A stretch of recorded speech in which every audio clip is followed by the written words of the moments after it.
दोस्तों नमस्कार। HR world में आपका स्वागत है।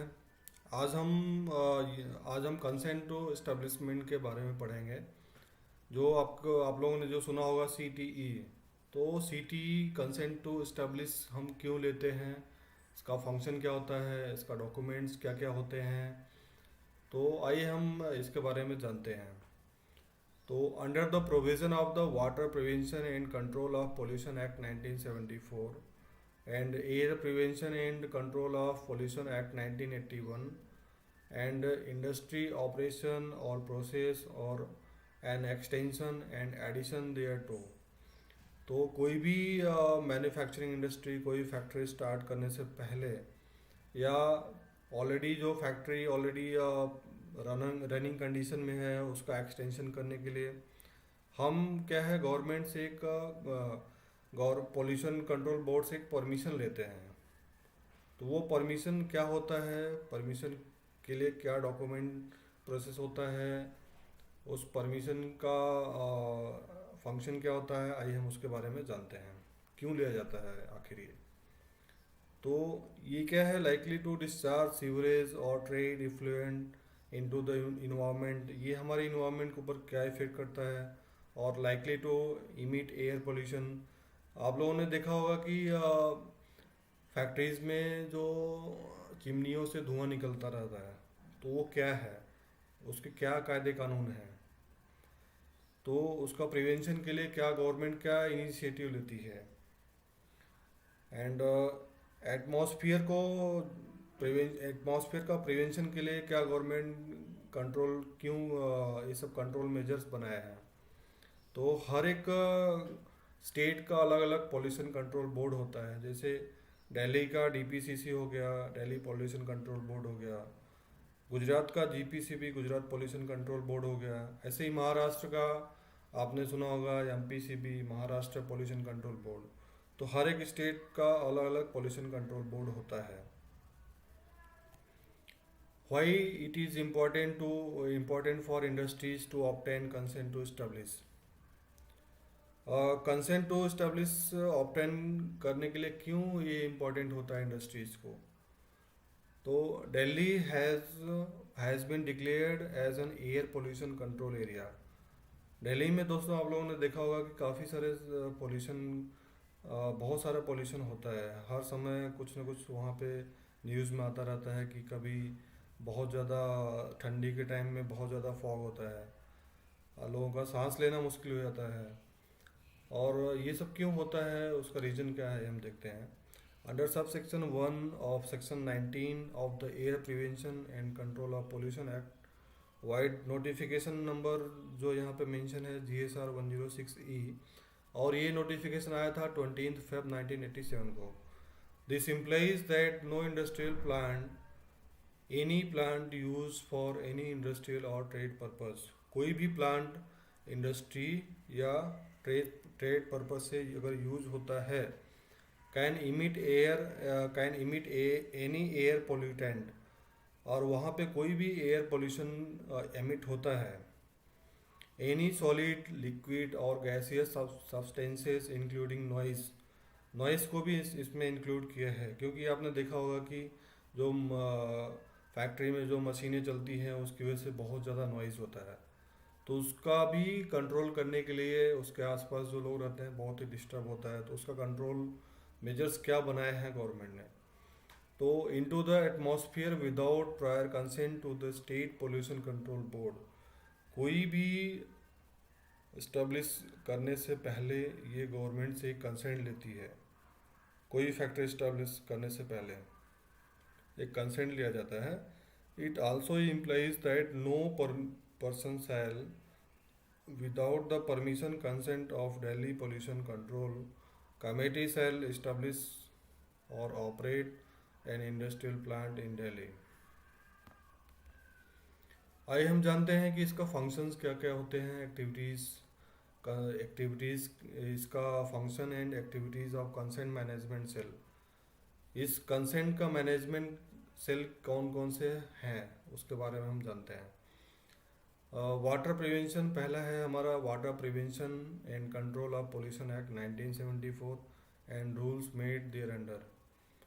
वाटर प्रिवेंशन करने के लिए क्या हमारे रूल बनाए गए हैं, इसमें हम ब्रीफ में पढ़ेंगे, बट अभी हमने एक शॉर्ट शॉर्ट में बनाया है। सेकंड हमारा है air prevention and control of pollution act 1981 and rules made thereunder, relevant provisions of environment protection act 1986 and rules made thereunder, the hazard waste management, कोई भी हजार्ड्स जो कंपनियों में निकलता है तो उसका उसका हजार्ड वेस्ट का किस किस तरह से मैनेजमेंट करना है, किस तरह से हैंडलिंग करनी है, उसका ट्रांसपोर्टेशन कैसे करना है, उसका उसके लिए ये रूल्स बनाया गया है। ये रूल्स हमारा 2008 में लागू हुआ था। The plastic waste management and handling rules 2011, the Delhi degradable plastic bag manufacturer sale and uses, जैसा कि आप लोगों ने अभी 2000 से और अभी भी नोटिफिकेशन कुछ गवर्नमेंट का आया था लास्ट 1-2 साल पहले, कि आप लोगों ने सुना होगा कि जो प्लास्टिक बैग्स हैं उसको बैन कर दिया गया है हर जगह। तो उसके लिए भी गवर्नमेंट ने कुछ रूल्स निकाली है। तो इन्वायरमेंट सेवेंथ है हमारा है एसओ, एक सीरियल ये नंबर दिया हुआ है, रजिस्ट्रेशन नंबर दिया हुआ है, गवर्नमेंट का नोटिफिकेशन नंबर है एसओ 1533E। ये हमारा आया था 14 सितंबर 2006 को आया था नोटिफिकेशन। इन्वायरमेंटल इम्पैक्ट असेसमेंट, ये हमारा जो भी फैक्ट्रीज वगैरह जो भी स्टार्टअप है रनिंग है, उसका इम्पैक्ट क्या पड़ता है हमारे इन्वायरमेंट के ऊपर, उसका असेसमेंट का एक नोटिफिकेशन आया था 2006 में। नेक्स्ट पॉइंट है हमारा है who is the approving authority for consent to establish. तो कंसेंट एस्टेब्लिश के लिए कौन अप्रूव करता है, आइए हम जानते हैं। Consent management cell formulated by state pollution control board committee, ये कमेटी होती है स्टेट पोल्यूशन कंट्रोल बोर्ड की, वो हमें प्रोवाइड करता है कंसेंट टू इस्टेब्लिशमेंट।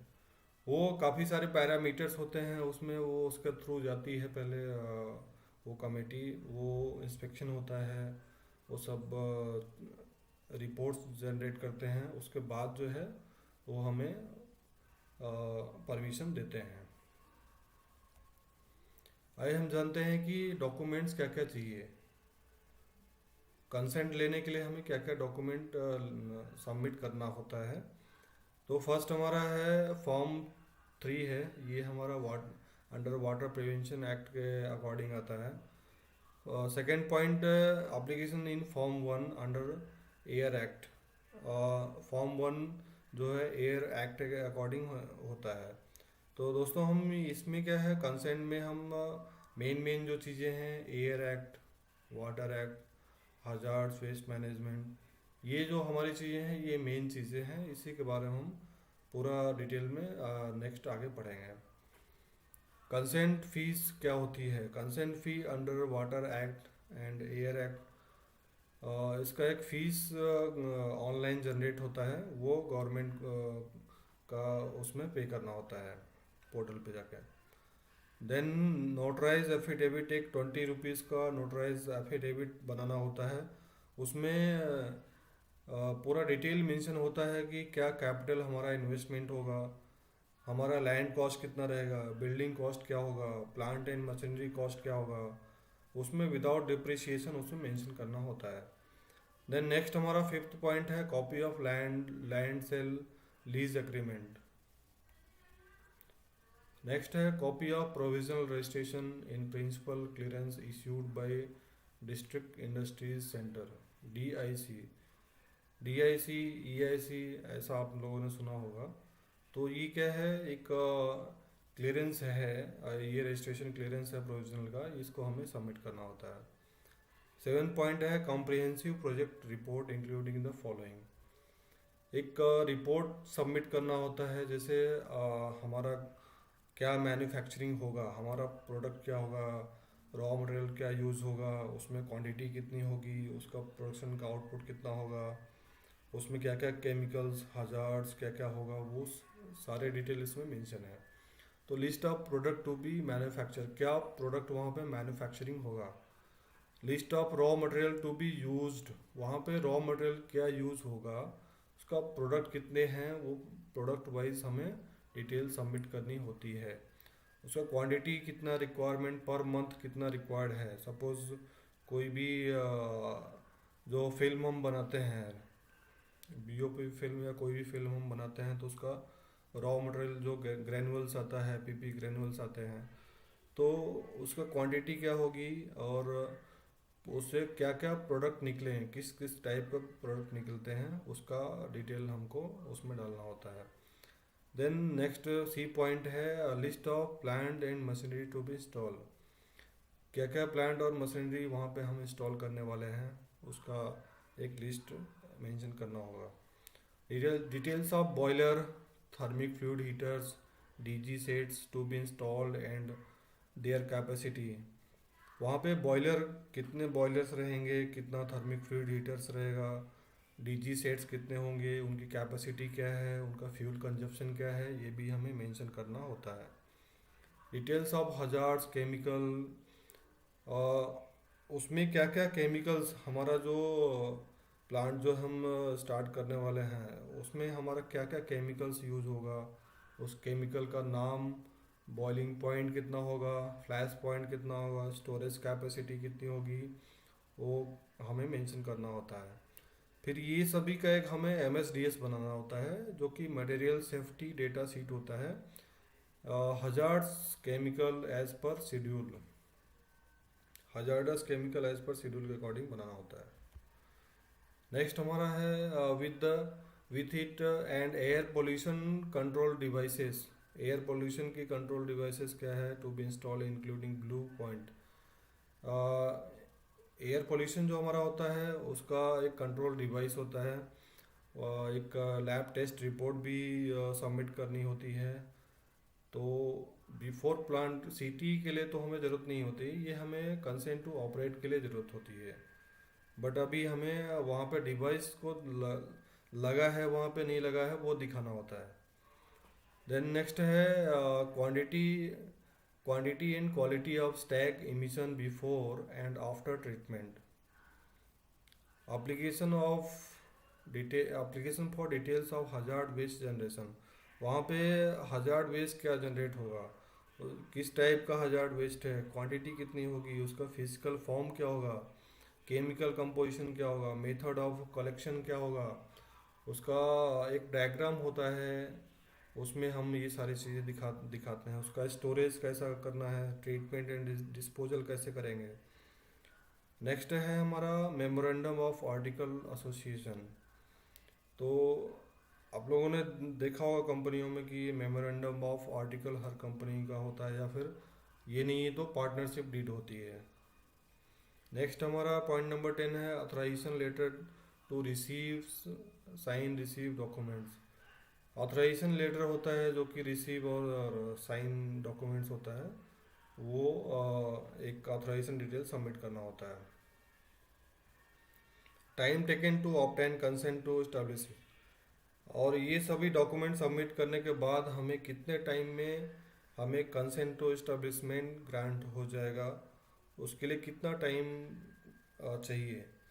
तो गवर्नमेंट एज पर गवर्नमेंट जो हमें इंडिकेशन दिया है कि the consent to establishment will be granted by DPCC within a period of 4 months after the receipt of the application for consent. Consent submit करने के after 4 months we can get this consent from DPCC। Next हमारा दोस्तों conclusion में क्या है कि कोई भी यूनिट को स्टार्ट करने से पहले हमें कंसेंट लेना होता है गवर्नमेंट से, और without consent we can not start any unit any plant, because it is mandatory for all the companies, all the factories। और आप सबको किसी को भी अगर कोई भी कंसेंट की फर्दर कुछ जानकारी लेनी हो या फिर कुछ असिस्ट लेना हो, तो हमारे HR वर्ल्ड के जो assistant, they will provide you details, they will help you further okay, thank you, धन्यवाद।